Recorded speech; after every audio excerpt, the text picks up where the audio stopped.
times with our knits, we may encounter a situation that the knit is not as good a quality. It doesn't have maybe the thread count that we want to put this embroidery in. So that's an area that needs to be addressed. Or we may have a very intense design, or maybe an older design that didn't have good underlay underneath the stitching. So we have to do some extra steps to make this embroidery lay correctly in these types of fabrics or these types of situations. And so we have a product in the Floriani line that's called Cutaway Medium. And this is the next level of cutaway. So your no-show mesh, whereas it holds, the Floriani no-show nylon mesh holds about 8,000 stitches for one layer. The Cutaway Medium, you're going to go on up to about 14,000 stitches for one layer. So this product is quite a bit more dense. It's still very soft, lays beautifully in the fabric, but it will help you tackle some of the larger embroidery designs, the more intense embroidery designs. I would say that if it was a custom logo that maybe was digitized by you or by someone else, this is probably the stabilizer that I would use. And Cutaway Medium comes in non-fusible as well as fusible. And of course, you know me well already. I'm going to tell you I always use the fusible as my first layer against the fabric. So if I'm doing something intense, like this is a 40,000 stitch count design. Now, it's not so big. It's really only about a 5x7 style design, but it's very intense. And this is what I was talking about earlier, how the layers continue to pile on in the center of this sunflower. So that told me that maybe I need to step up my game a little bit. I may need to go a little bit heavier. And that's when I went into the Cutaway Medium and used that. And then I love to show this little guy.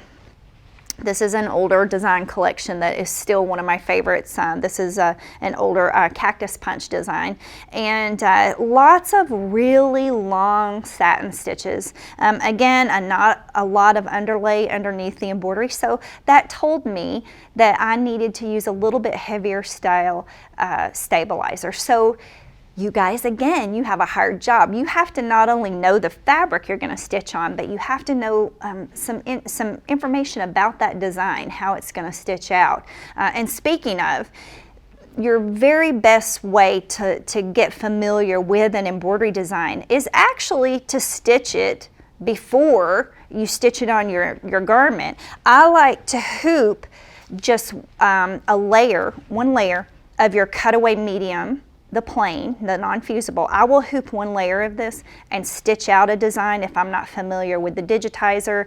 If I have any doubt about the design, I'm going to stitch it on this. This will give you the truest portrayal of the design's personality, how the design is going to stitch. So you can see it before you embroider it on a garment. I know that's a little bit extra step, but it sure saves you a lot of time and money in the long run if you can see how the design is going to stitch actually on the fabric before you do your project. So that's just a little tip there that I do. Now, let's talk about fabrics that can't be hooped. Let's talk about fabrics that need a cutaway, but they can't be hooped. So, or maybe you can't use the fusible, or different scenarios. Let's jump into that. So I'm going to set these aside here. Some of my favorite fabrics that I like to work with they're really not fabrics, they're textiles. Or leathers, pleathers. Hopefully you've gotten into using the new cork fabric. That is so much fun. But these are types of materials that can be damaged by the needle greatly. So they require a cutaway. This is a pleather.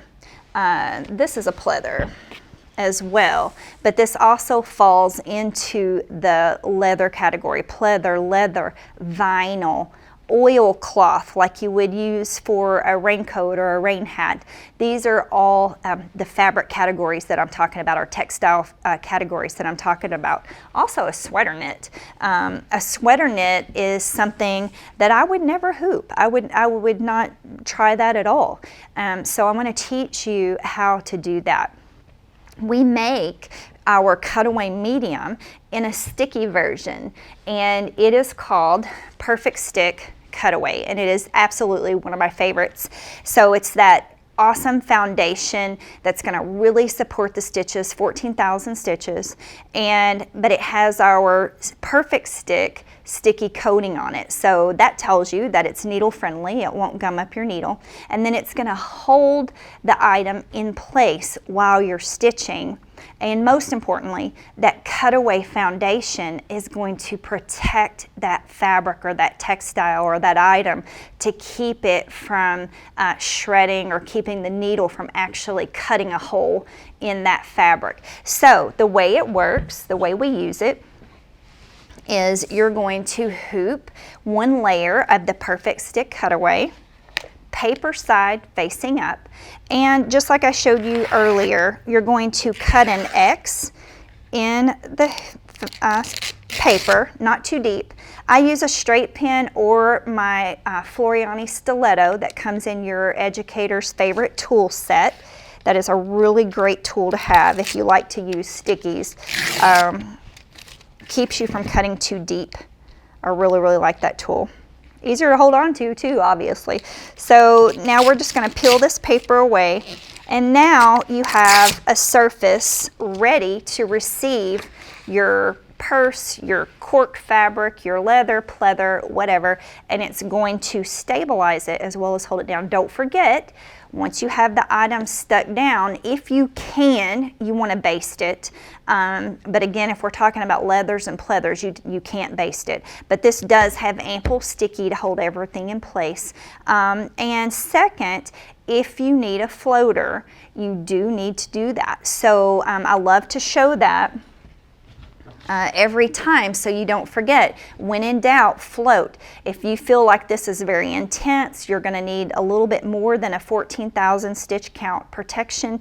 Once you get the hoop on the machine, you have everything centered, the hoop is done moving, then you are going to stick your floater, which I use tearaway medium or your stitch and wash, float that right underneath, and that's going to give you the added support that you need. You could also use the non-fusible version of the Cutaway. That's very good to use for floating also if you really need a lot of help. That's a good combination if you're doing a sweater knit. I really like that combination. Also, one thing that I want to share with you, if you are sticking down a knit, we talked about a baby onesie earlier, and again I'm referring to sweater knit, like in this sweater. This is a pretty intense little design here that I did on the collar of this sweater knit, and so I would prep this first before sticking it down. Even though this Cutaway is going to give really good fiber and really good foundation to the sweater knit, what I would do is press either the Cutaway medium fusible, or going back to our fusible mesh, I would fuse that on first. You can see this little baby onesie that I have here. I have pressed the mesh in the 45-degree angle. Now I consider this garment prepped. It's ready to either be hooped or stuck down. Same with the sweater knit. You can see that it's not going to move, it's not going to shift. So now this is all prepped. I would stick that down to my embroidery frame. Okay, stick, and you can see I'm pressing with my hand, and then I'm going to just roll this back, and then I would use my stitch perfection tape, my embroidery perfection tape, to hold back the edges, and I'm basically sewing in a bowl. So this is a really great technique for embroidering in tight areas or on the collar of your sweater knit like I have here beside me. I'm going to tape this back so you can see what I'm talking about.